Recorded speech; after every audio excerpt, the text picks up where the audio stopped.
Sarah from the Athlete Center. I'm going to show you 3 progressions after a lateral ankle sprain, so a sprain to the outside ligaments of the ankle.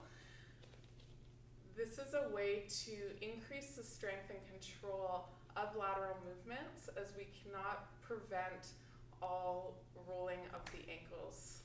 So we want to build strength and capacity in that injured tissue, so when we roll again, we're able to absorb that load and withstand that injury to mitigate the damage done. So you're going to start by sitting, and we're going to work on our right ankle today. If your sprain is on the left side, do this on the left. And you're just going to start by rolling onto the outside of the foot as far as you can without pain. So because we're dealing with an acute injury, we want to keep this pain-free. And you can play with different angles depending on where your limitations are.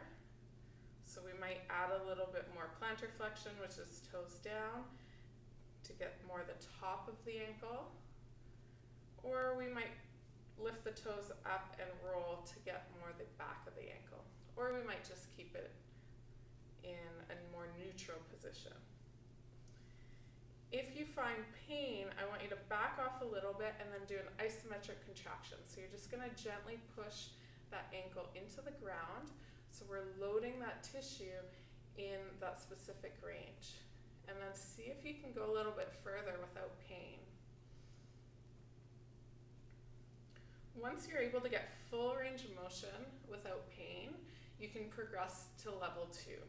And level 2 is standing. So now we have a bit more load because we're in weight bearing. But same thing, you're just going to roll onto the side of your foot as far as you can without pain.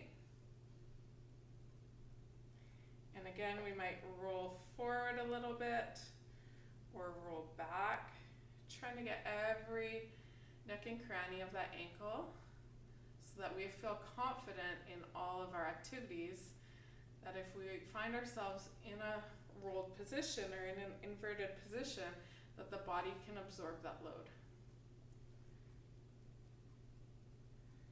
The last progression, so once you can do full range of motion without pain, we'll go into single leg. So you can hold on to something for balance if you need to, but now we want all the load of our body under one foot. Most of the time when we injure our ankle, we're in a single leg stance, whether we're running or stepping off a curb or landing from a jump. We're typically putting most of our body weight through one leg. So we want to make sure that it can withstand that capacity of loading in an unneutral position with full body weight.